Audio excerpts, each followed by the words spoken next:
Good morning, MDRT! Our opening speaker today specializes in individual and organizational change. I was always ashamed to call myself a motivational speaker because it's a bit of a funny job title, isn't it? He will take us with him on his journey across the Sahara Desert.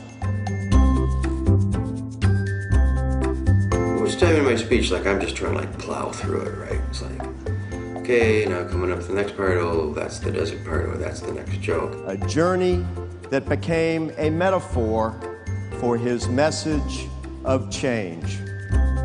And I don't really, for the most part, care what happens. I want them to like it, but, I don't care if they do anything different in their life. Ladies and gentlemen, Steve Donahue. Oh, God.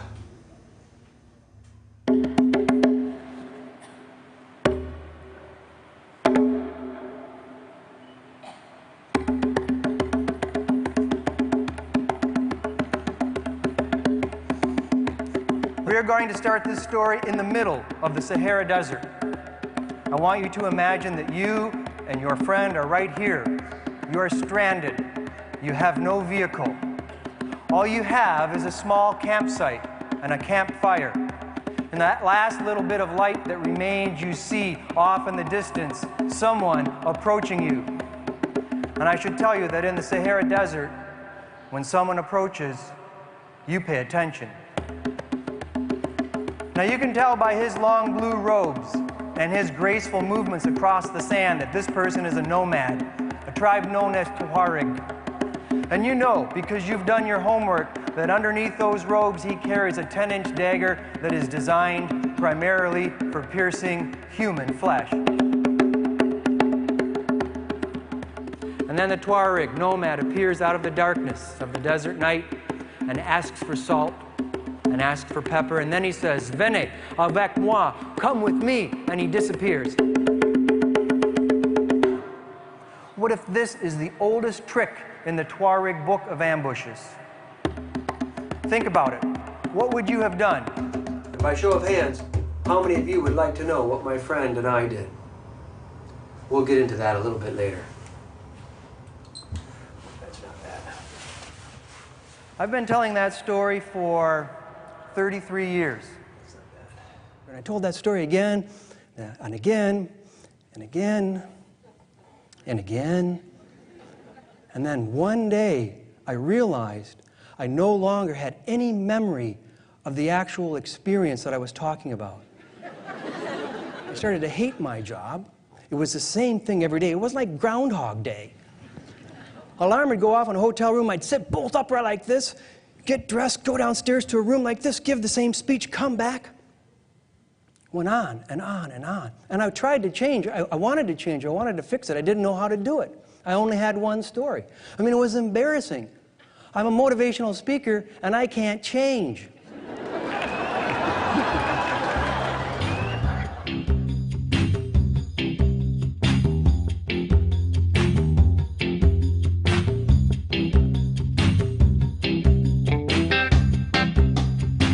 I never planned to cross the Sahara Desert. I was 20 years old. It was 1976. I am completely unprepared for this experience, especially when it comes to the clothing that I've brought with me.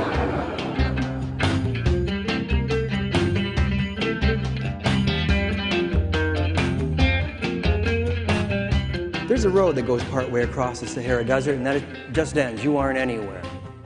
And eventually everyone gets stuck, and when you get stuck, you hope some guy comes along to give you a push wearing really tight white shorts, just like mine.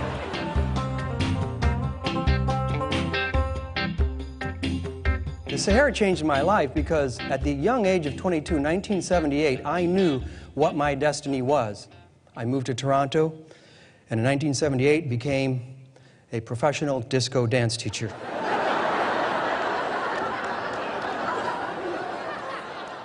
Well, of course, disco died, right? Disco died without any warning. I had a plan B. It was called Cha-Cha. And I'd always had a passion for showing off, being the center of attention, being up in front of people. So I decided my compass was to perform, and I started performing stand-up comedy. And I learned something very important performing stand-up. Be funny. Anyways, I moved on.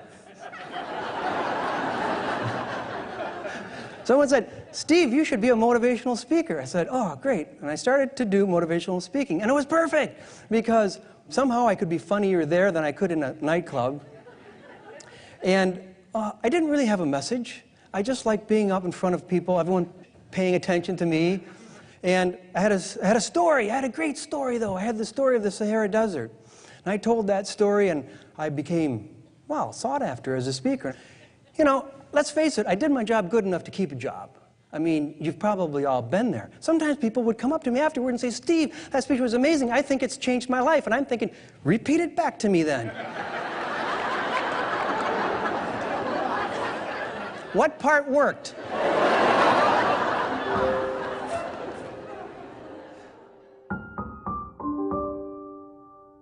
The thing that I've been doing for at least the last 15 or 20 years, it's like somehow it's done. It's not going to work anymore. I can't pull it off. Went on and on and on. Finally, I thought, I can't take it anymore. I'm going to get a new career. And I decided I would write a self-help book on, yes, you guessed it, how to change. I don't really know what's next. I think I'd like to be a writer, but what's that mean? I mean, how would I do that? The last time I wrote a book, it was I mean, okay, here's the point. I wrote a book. My experience of writing a book was that it was hell. I mean, I loved writing the book. Okay? I loved writing the book. And I was really pleased with the result. And then it became hell. Now, Shifting Sands came out, and I had a very aggressive plan. Plan was, I borrowed $100,000, and the reason for that was to buy 10,000 copies of my book, and then I was going to spend the rest of the money to hire one of the best book publicity firms in North America, basically get me on Oprah. This is my plan. Okay, so fast forward 6 months down the road, I have sold the grand total of 200 copies of my book in Canada. It's a complete failure. It's a complete failure. I file for bankruptcy. I get back on the speaking circuit because I have no other way to sell those 10,000 books. We're not talking Groundhog Day, we're talking Groundhog Decade. And I've just been doing the same speech and selling the book. Now in that last little bit of light that remains, you see way off in the distance someone approaching you. I should tell you that in the Sahara Desert, if someone approaches, you pay attention.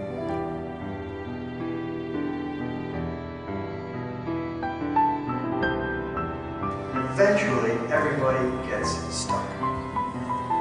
When you get stuck, you just gotta hope someone comes along to give you a push.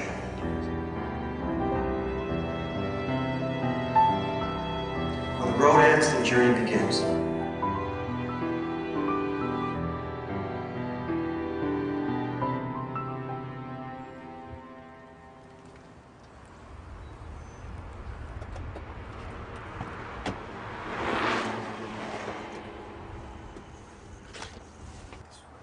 Very much. You're welcome.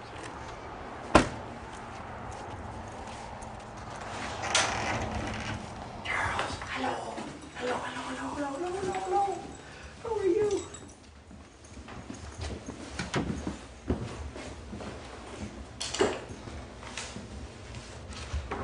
You know, I've talked about 3 ways to follow your compass. Do what you love to do. Be yourself and give your gift. If you do these things, it strengthens the signal your compass sends you.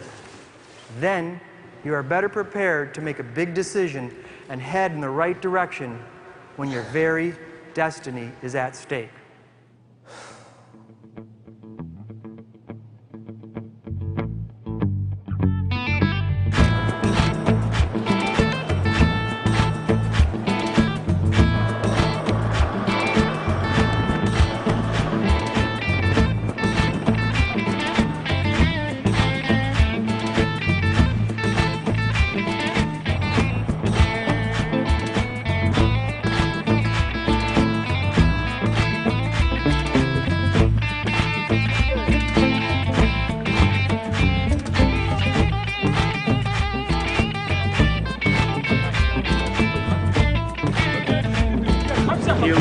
tonight.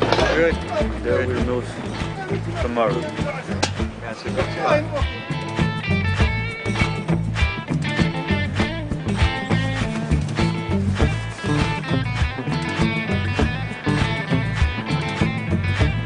There's a lot of reasons why I've come to the Sahara, and I don't know if any of them will turn out to be the real reason that I came. But I do know that I want my life to change. I want my work to change. And I hope somehow I find that here. How do I find that in the desert? I'm here. I made it back.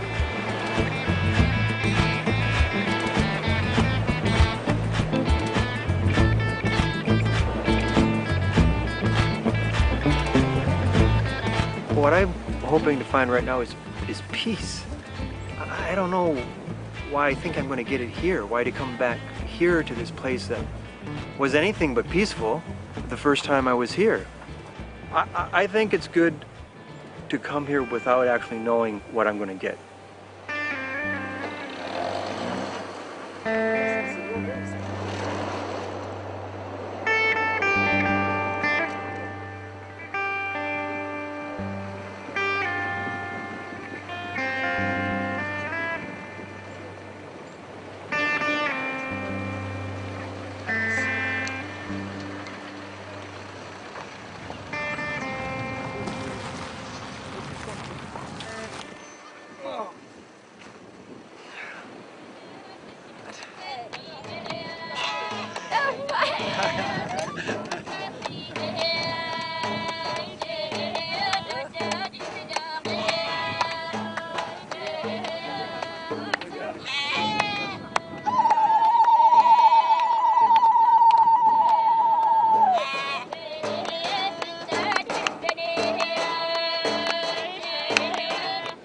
Watching the Tuaregs, I'm thinking, maybe the whole point is that I simply need to live when I go home more like a Tuareg. I mean, it's interesting. People think nomads are constantly on the move. They're actually not. They'll spend 3 or 4 months within one spot, just stay there. Compared to how much I'm everywhere, moving around, getting on a plane, flying, coming home, unpacking, never unpack. That's my life. That's what we'd call nomadic, but it's not at all. It's nuts. Nomadic life is actually very rooted in a place. And they spend so much time together, they don't do anything alone. All I do is on my own. My computer, my speeches, my work, my travel. They take their time. I mean, they can move quickly when they want to, but they don't have that sense of hurry.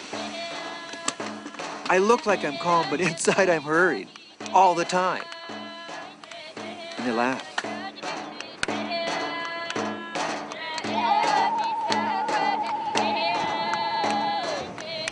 Maybe that's it. Maybe there's not some big answer I come back with, but like that's the compass, you know, the compass that guides the decisions I make about who I am and how I want to live my life. That I need to have that soul, the soul of a Tuareg.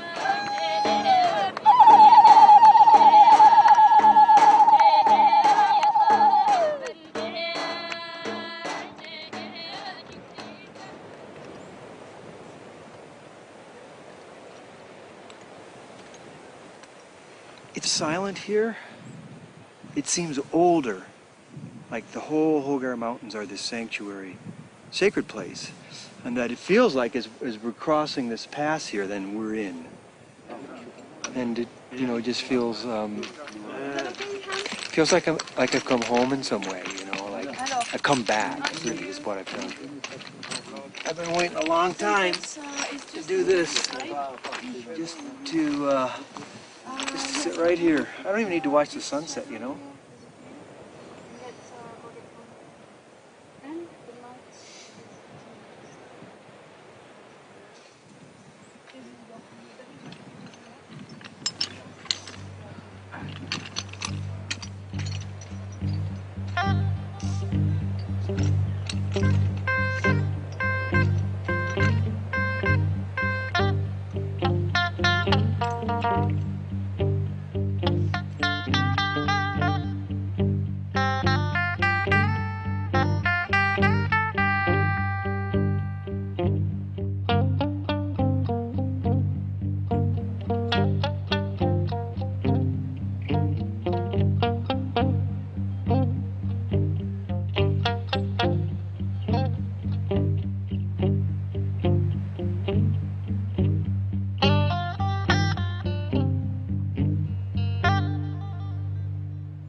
Okay.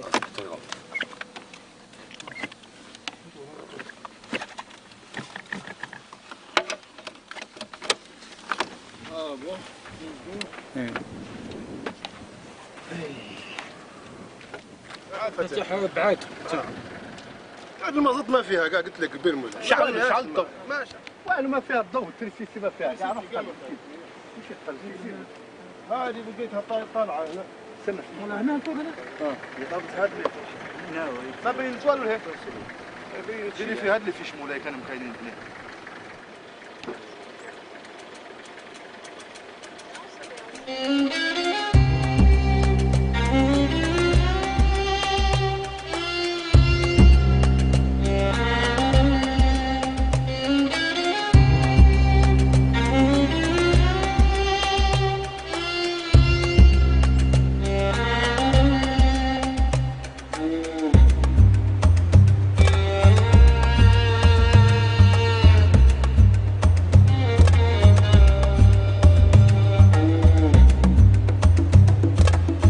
This is maybe the most beautiful place that I've ever been in my life. It's like, I don't know, people make bucket lists. I don't make them, but this should be on the list. To come to these dunes in the Sahara and to see this, to travel to this place.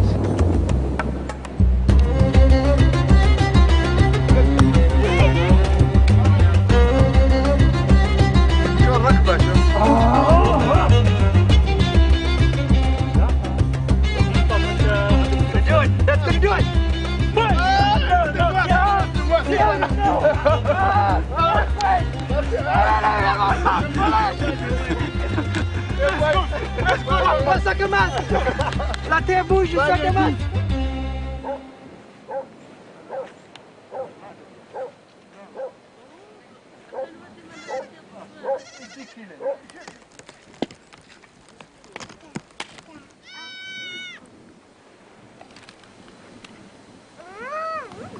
I wonder if the reason I came here was for what happened last night. I told the Tuaregs this whole story, the same story I've been telling for 20 years. I told it last night to the Tuaregs. And they know the people who I'm talking about. They know them. They know the place. And when I finished telling the Tuaregs about that event in my life, it was this amazing feeling of like a circle closing. You know, I'd had this experience, and I've been telling everyone. I wrote it in my book. I've just taken that story everywhere. And then last night, it's like I gave it back. In a way, it was to thank them when I told the story. You know? Because let's face it, I've created a life, a career. I've fed my family from a story, a very simple evening that I had with Ari. The same kind of evening we have every night now, I had by chance as a young man. And after that, I felt at peace now.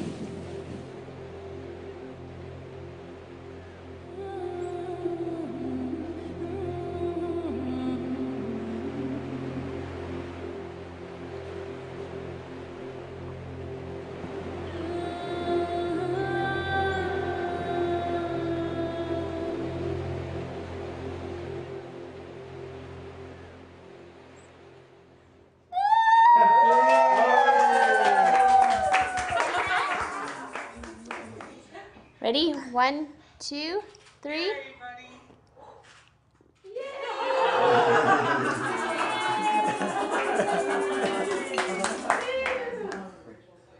That's a good birthday cake. It's fun being a grandpa. I highly recommend it. Seen that? Yeah, he's a good boy. I don't know what's coming next, but it feels to me like I've squeezed through the gap, like the psychological gap that I've been banging up against for the last probably 10, 15 years almost. I was afraid he was going to do that. So that's kind of where I am now. I'm going to run around less. I'm going to sit still more. I'm going to let it come to me. And I'm going to maybe, in effect, live the story that I told more so than tell the story that I told.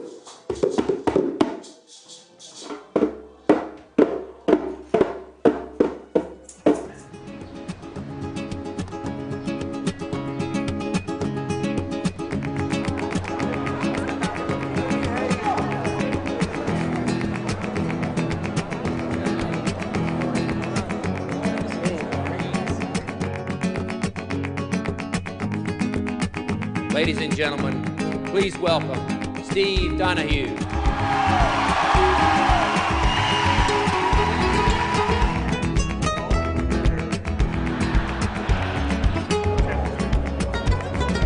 Your talk today got down, not only were we entertained and enlightened, but we ended up with a wonderful message about lessons in life.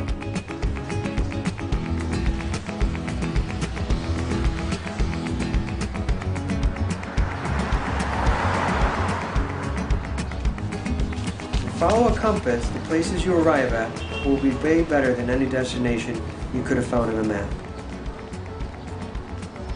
For the next couple of days, let go of that map. Head into uncharted territory.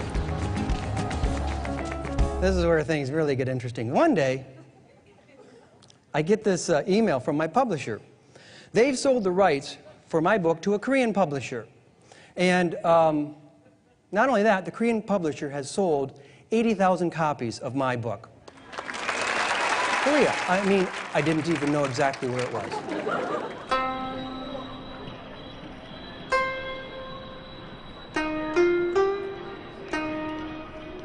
You know, I have absolutely no idea why my book is a bestseller in Korea. So I've decided to go there.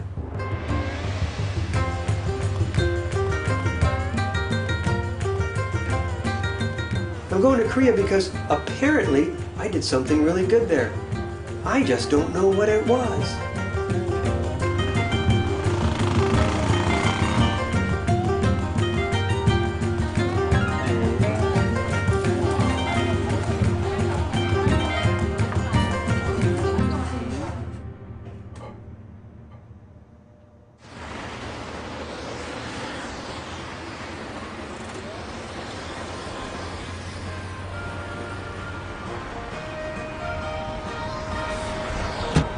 그렇게도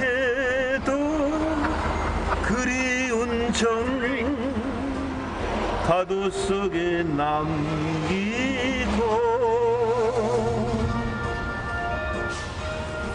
울 수 없는 사연 괴로웁니다.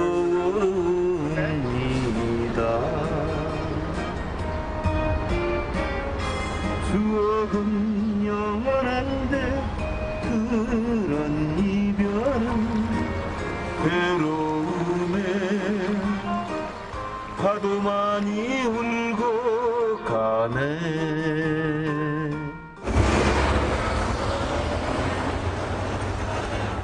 And then here we have the bestsellers.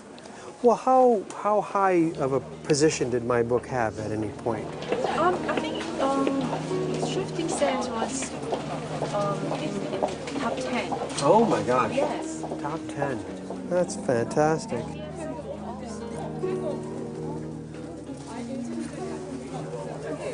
It's pretty nice, eh? I really wish I could have been here when it was crazy. Next time. I would love to see that. Here I am.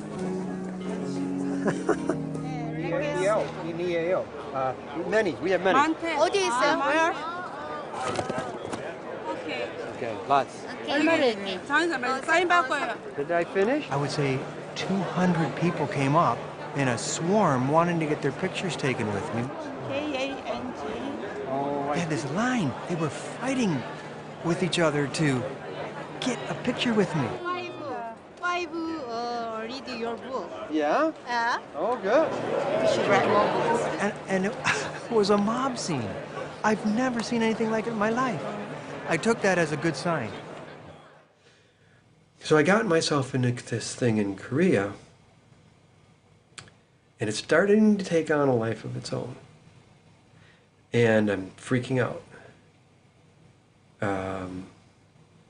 Because I know the image they have of me is not the image I have of myself. They think that I actually know something.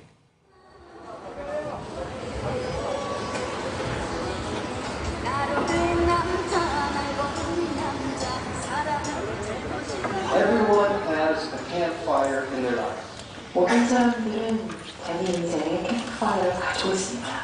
But sometimes you have to step away from your campfire. 하지만 때때로 여러분들은 이 캠프파이어에서 한 발짝 뒤로 물러서셔야 돼요. My campfire is North America. Coming to Korea for me was stepping away from my campfire.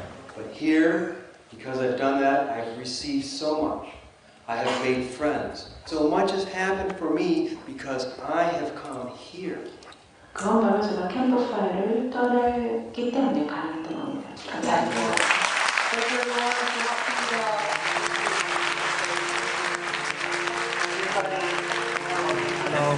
Hello. My name is Seok-Kyun Hong, S-E-O-K. S-E-O-K. Seok? M. 항삼. H-Y. 안봉숙. The thing that Koreans will never get is that I'm getting as much from them. That completely stuns me. That's the only way I can actually come here, you know? I couldn't come here just to give something. But they would never believe how much I get from them. From that look in their eyes, you know, when they want their book signed. I can't believe it, really. That somehow, at this point in my life, I found Korea.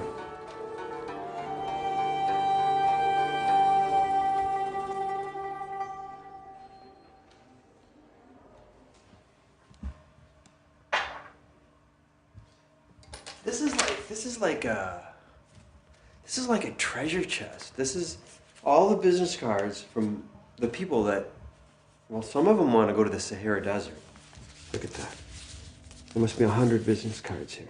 This person gave me this whole, she wrote a little note. Her phone number, I want to go desert, she wrote. Hi, nice to meet you. Park Sang-jun is my name.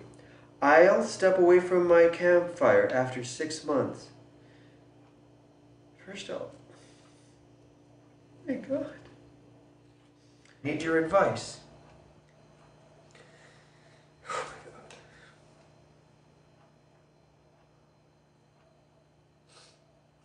I don't know what I've gotten myself into.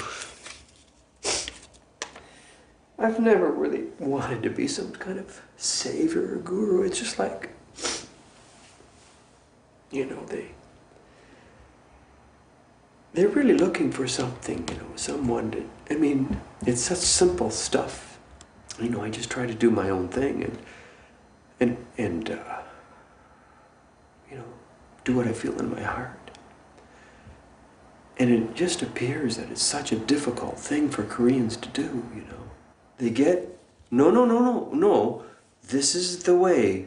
Be careful not to be different. I mean, that's my whole thing. My whole thing is to be different. Their whole thing is not be different. I mean, that's the thing. I think that's the whole thing.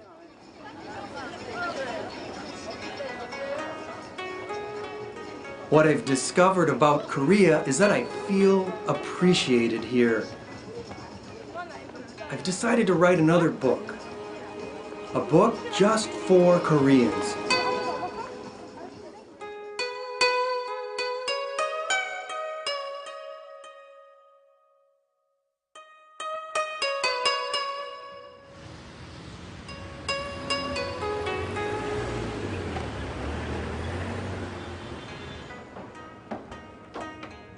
Narrative non-fiction books from abroad, they don't sell that much. Usually they don't. And this is actually one of the first. We are very happy to have you as our author. Well, thank you very much, because in America and Canada, it did not have the same welcome. How was it in the US? Maybe 2,000 copies. Yep. But in Korea, it was received so well.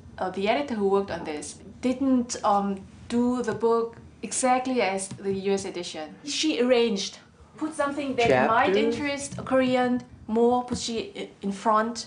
Beautiful. And yes, she changed the order.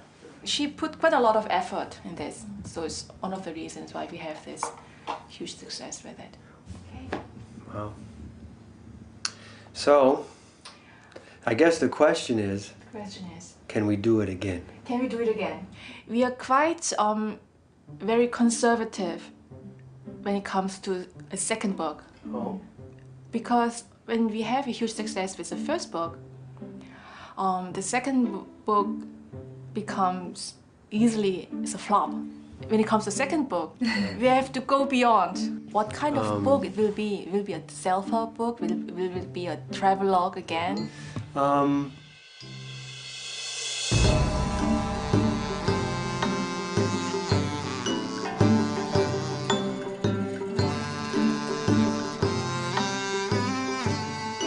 I just think of myself as a guy that's got one story.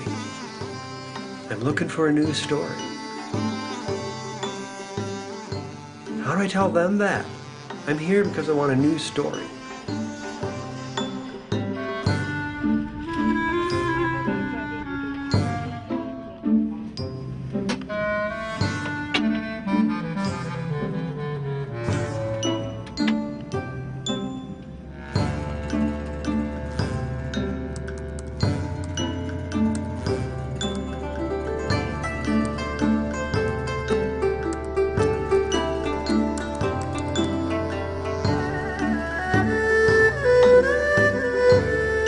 I don't know what I'm doing. I'm in Korea.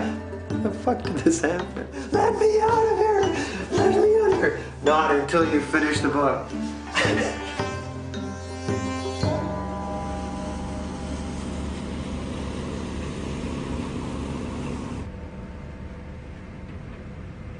Right now I'm on a coastal ferry and I'm going to a little island called Uido. And Uido is a sand dune island. So because of the Sahara Desert, I thought it'd be nice to be on a sand dune again.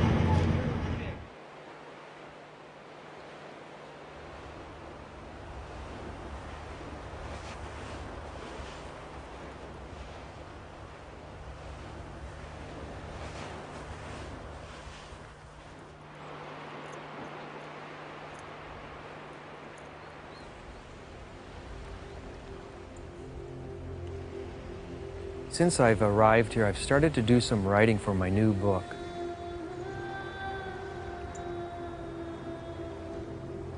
Being here has helped me get a sense for the depth of Korea and for the soulfulness of this land. 안녕하세요. 안녕하세요. 안녕하세요. All right.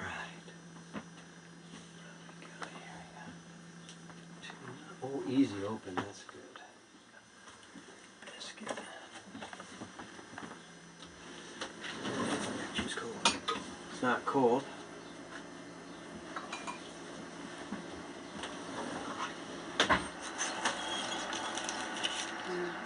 감사합니다.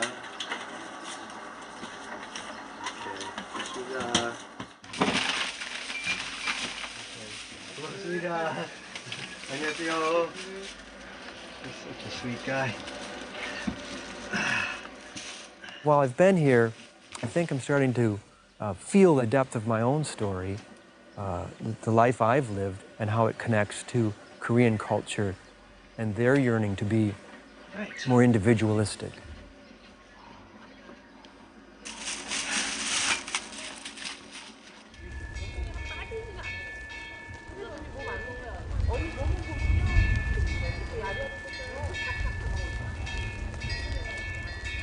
I guess I'm wondering, how do I move forward with a new book?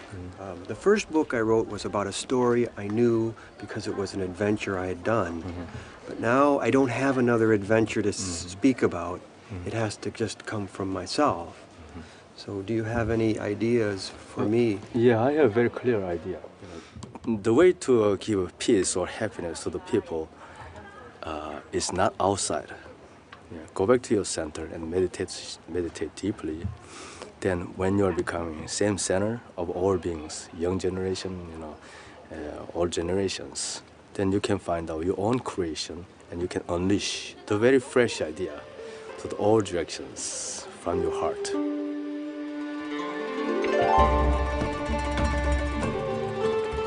I was really touched. One of the monks said to me that it was my destiny to come to Korea.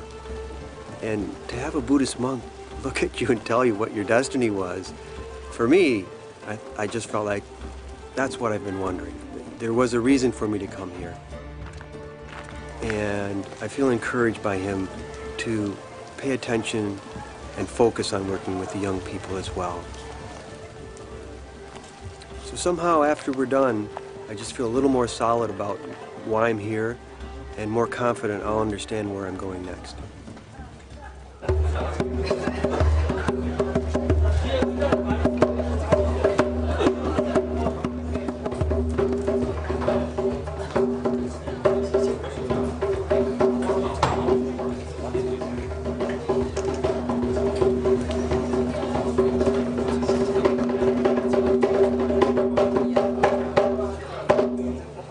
I don't want you to get the idea that if you do the things I talk about, life is suddenly easy. It's also hard to follow your own way that really matters to you.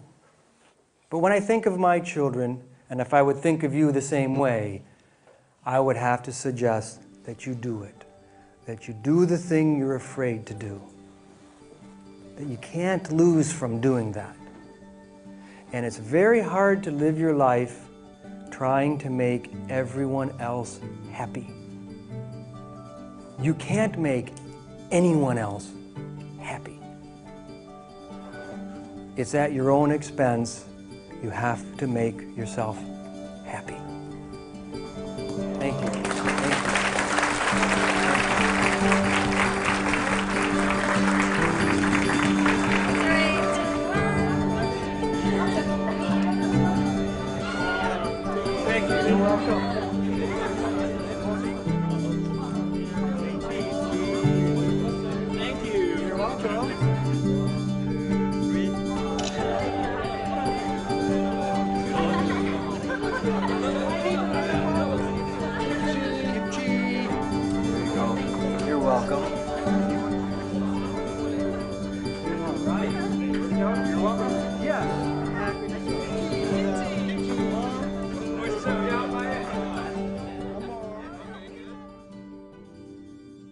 Today's a very big day for me. At 5:54 a.m., I sent the manuscript of my second book to my publisher in Korea. Thank you. Thank you. In Korea, because they believed in me, I began to believe in myself. I began to believe in myself. And then in the Sahara, I put the fire back into my soul because I believe I really am a man of the desert. I traveled a long way. I've been very, very far from this place that I am right now, the place of wanting to be up in front of an audience. But I'm back. Thanks for helping me make it back.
Imagine that you and your friend are right here.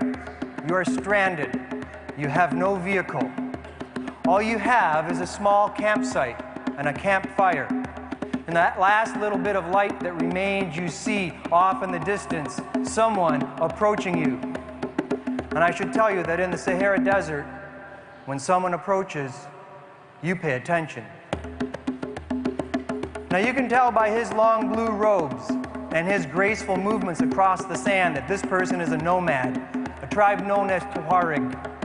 And you know, because you've done your homework, that underneath those robes he carries a 10-inch dagger that is designed primarily for piercing human flesh. And then the Tuareg nomad appears out of the darkness of the desert night and asks for salt and asks for pepper, and then he says, "Venez avec moi, come with me," and he disappears. What if this is the oldest trick in the Tuareg book of ambushes? Think about it. What would you have done? By show of hands, how many of you would like to know what my friend and I did? We'll get into that a little bit later. That's not bad. I've been telling that story for 33 years. And I told that story again and again and again and again. And then one day I realized I no longer had any memory of the actual experience that I was talking about. I started to hate my job. It was the same thing every day. It was like Groundhog Day. Alarm would go off in a hotel room. I'd sit bolt upright like this. It's like, okay, now coming up to the next part, oh, that's the desert part, or that's the next joke. A journey that became a metaphor for his message of change. And I don't really, for the most part, care what happens. I want them to like it, but, you know, I don't care if they do anything different in their life. Ladies and gentlemen, Steve Donahue. Oh, God.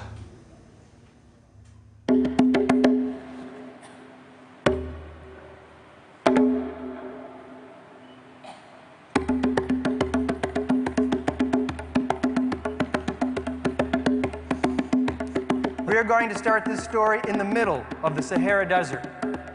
I want you to imagine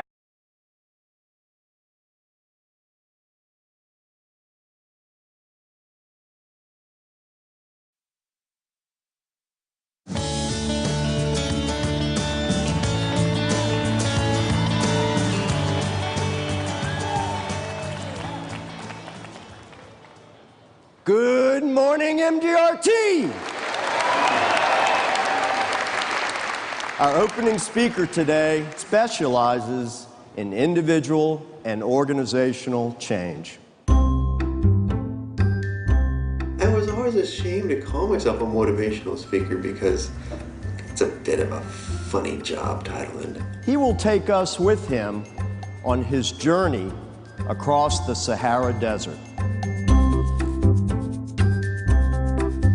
most time in my speech, like I'm just trying to like plow through it, right? Get dressed, go downstairs to a room like this, give the same speech, come back. Went on and on and on. And I tried to change. I wanted to change. I wanted to fix it. I didn't know how to do it. I only had one story. I mean, it was embarrassing. I'm a motivational speaker, and I can't change.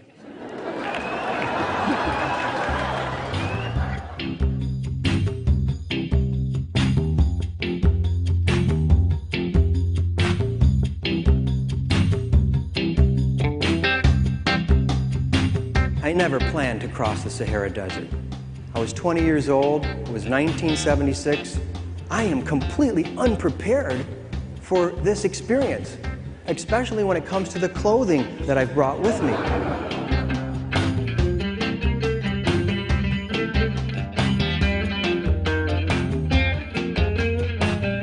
There's a road that goes